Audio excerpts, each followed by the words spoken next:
Merry meet and fare thee well. Settle in for a story with me, Astin Gaël. Thank you so much for being here today. This is going to be your daily collective message for Saturday, March 14th. If you are not following the Magic Shop on BlueSky already, the link to do so is in the description box down below. Over there, you will find daily astrological updates and the insight into how it may be affecting you or those around you. If you are enjoying these daily collective messages and you would like to purchase a short story for your very own, the link to my Buy Me a Coffee is also in the description box down below. There should be a new blog post over there as we speak on one of my favorite deities, Lord Lucifer, the fallen angel, the Venus morning star, the truth teller, the light bringer. I digress. We are working our way through what there is to love about a man as a celebration of masculinity. This week was my 3-year HRT anniversary, so it is really important to me to further spread the word about how much I love being a man. There is no gender in tarot, so this is more our masculine essence. This can apply to female-bodied people and women as well. Today's theme is sillies. Being silly. A fucking silly goose. He's got 'em, and he's got 'em bad. Chopsticks up his nose and painting faces on his toes. A case of the giggles that just won't quit. Trying to whistle with a mouthful of crackers and cracking up. Teaching the dog to sing harmony to his high school fight song. Turning the silverware drawer upside down and building a city made of potatoes and carrots and knives and forks.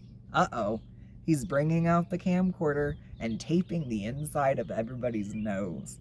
But first, he's doing Andy Kaufman lip-syncing the theme song to Mighty Mouse on the very first Saturday Night Live. He's doing Rambo with a Yiddish accent, telling knock-knock jokes to Forrest Gump with a Texas drawl.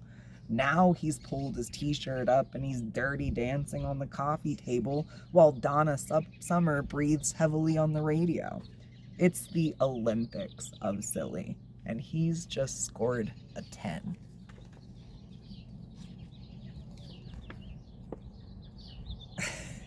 That's it. Message over. We love a man who's silly. Be well, be you. No, in all actuality, I do love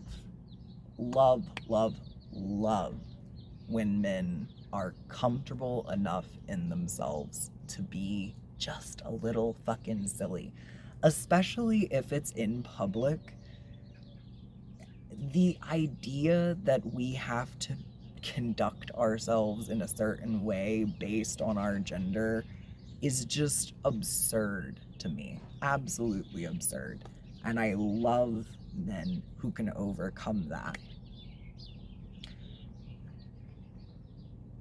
It's confidence. It's confidence. Something that accompanies that gleeful silliness.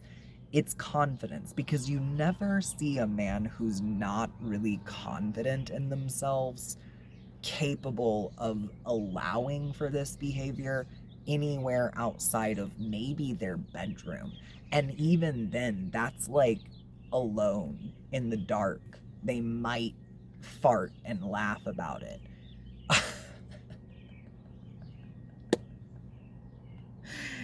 But hey, little bug. I love a man who can be silly in public.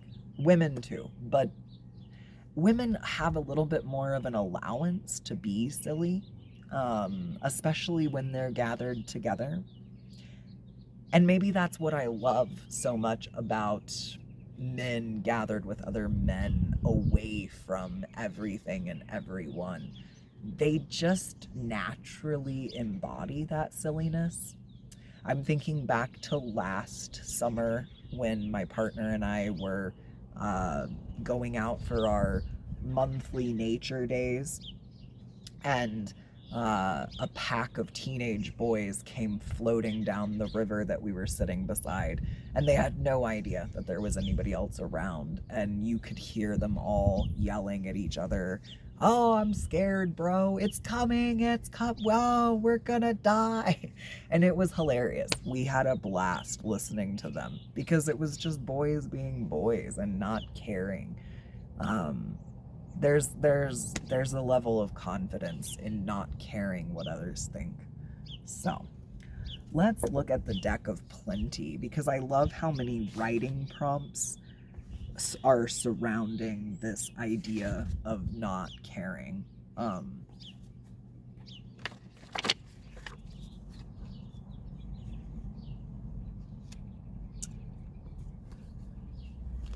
right.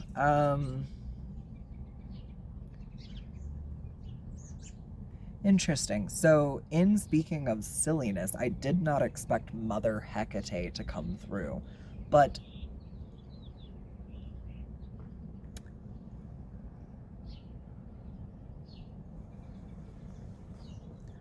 there's an aspect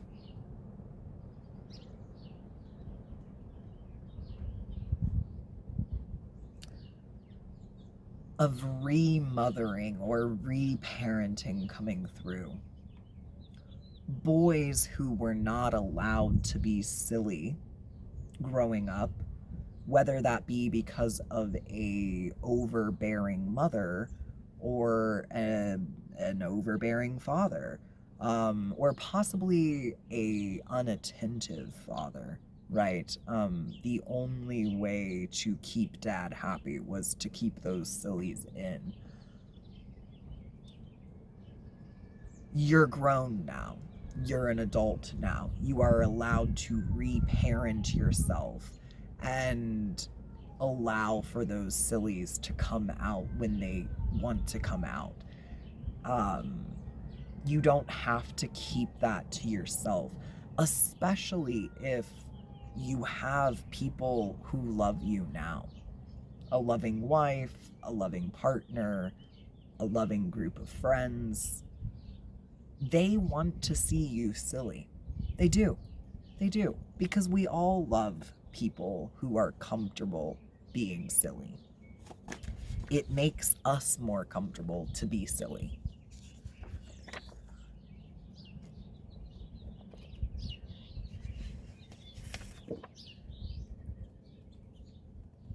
Yeah, things have changed since, and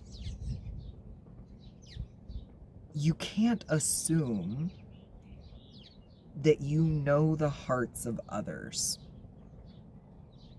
Although it's referring to a couple of days ago when we spoke on ego, it is the ego's way to assume that we know what others are thinking and feeling, especially about us.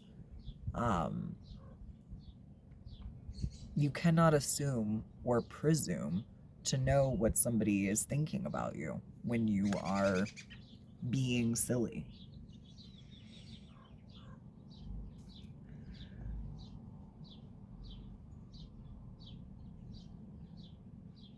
If you are in the creative sect, a writer, a musician, a painter, a graphic designer, and you're not allowing for some silliness, your creations are suffering.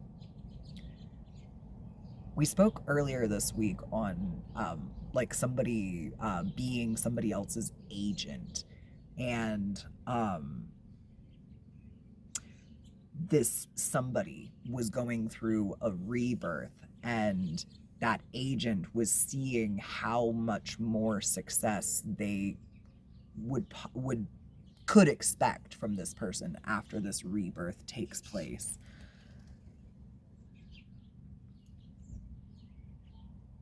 I think, especially as creatives, it's tempting to be represented because the amount of rep that one gets when they join certain groups is vastly increased. But if you are comfortable being silly and joining a group or taking on an agent means that you have to keep that part of you small, is it really worth it? Especially if that silliness is directly tied to your creativity. Especially if it's directly tied to your projects. You're going to have to completely change your products if someone expects you to be serious.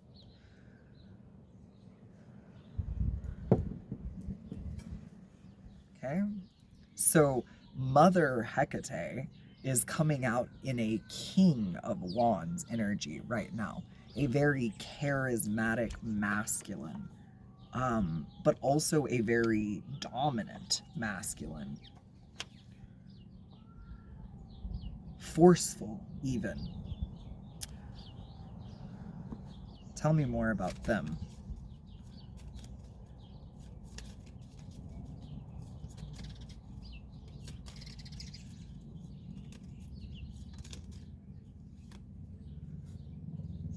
You might have known this person since you were 15 years old, or for 15 years.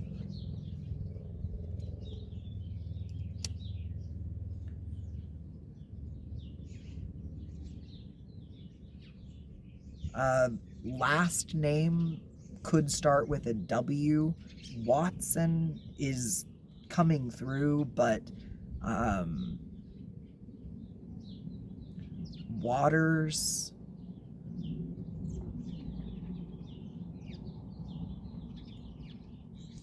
And now I'm hearing like a bridge over troubled water.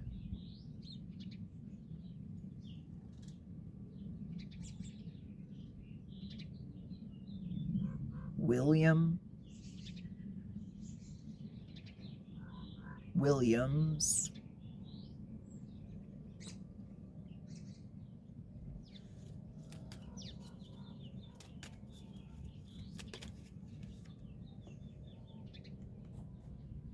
Okay, and so the group. So there's a somebody that's in parental energy, charismatic, kind of forceful. You could have known them for 15 years or since you were 15 years old. The W's.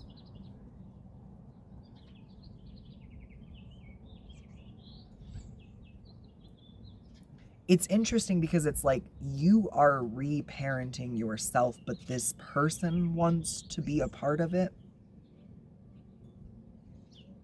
Or they want to prevent it. They prefer you how you were when they met you 15 years ago or when you were 15.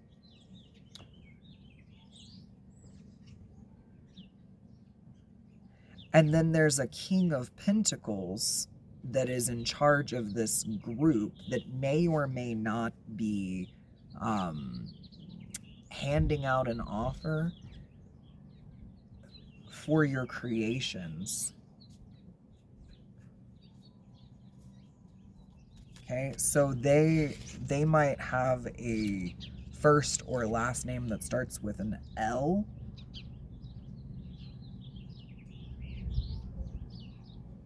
Lionel.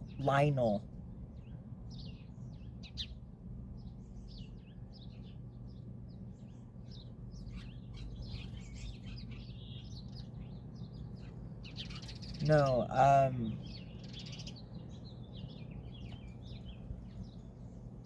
Lyle. Lyle.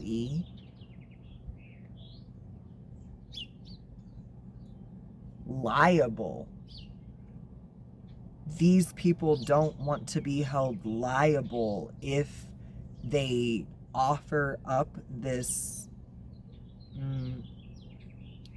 opportunity and it doesn't do anything good, right? So like if they ask you, can we represent your creations, but then they ask you to change aspects of the creations, they don't want to be held liable for it not selling.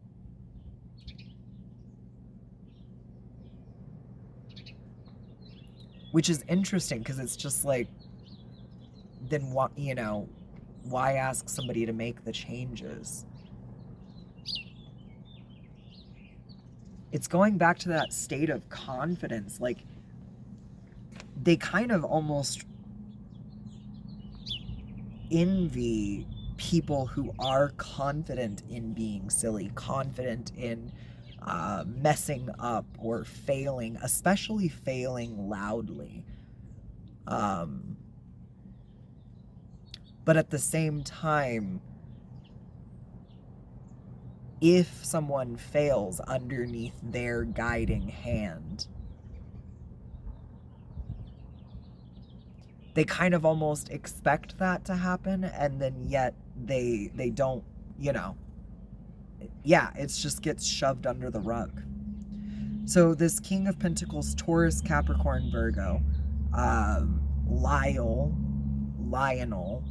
liable, doesn't want to be held liable if they take over your creativity and it doesn't do any good. Also, if they work you to the fucking bone, they don't care. They do not care. You know, the song that came through is "Don't Assume What You Don't Know," and the very last line I have written down here says, "Just sign off your name and your creativity. Don't you want to be a star?" You know, they are convinced that they could make you a star, that just by associating yourself with them, you are a star. They fancy themselves quite a bit. Yeah, this is the energy they're coming at you with. Very much like, hey, little boy, you want a piece of candy? Okay. Yeah, Ace of Wands at the bottom of the deck and Four of Wands just beneath that. You have a victory coming because of an idea that you are currently sitting on.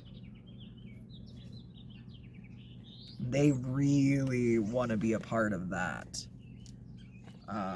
You're very structured in the way that you go about things. And you're very independent. And that really disturbs them because they thrive off of people that need to be in community. Need to be told, you know, that what they're doing is good.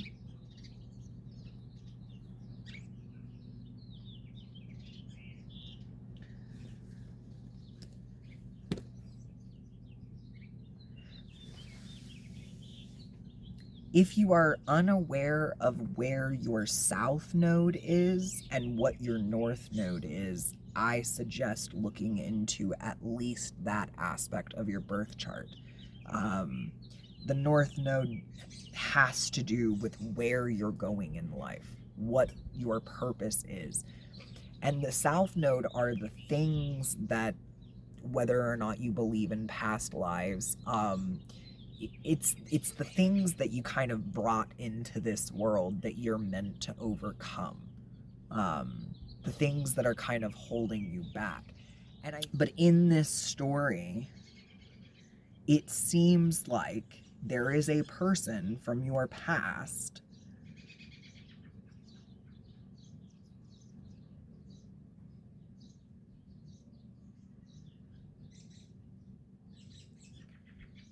that wants to keep you childish under their thumb And there is a person in your present or very near future that wants to invite you into the fold, but you don't fit into the fold, nor are you a child. If you ask me, the answer is to just keep doing what you're doing. Keep pursuing your pursuits alone. If people are meant to come along, they will, but these people are both coming in force energy. There's no flow, no balance.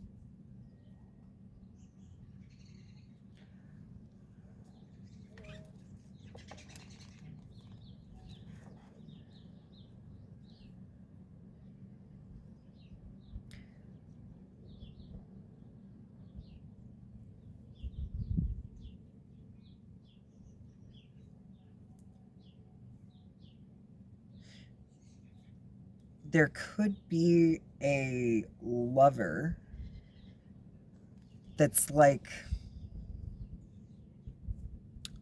a sister or a sibling or a really close friend. Could be a platonic lover. And they might be coming in to offer you the foundation that you need to keep these people at arm's length, the people that try to force themselves onto you. This person is not forceful. That's why I said platonic. There's really nothing seductive about this person's energy.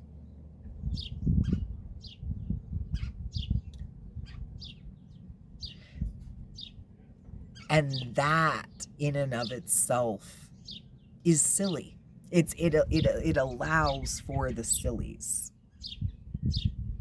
Your creativity thrives when around someone that is not wands based or greedy.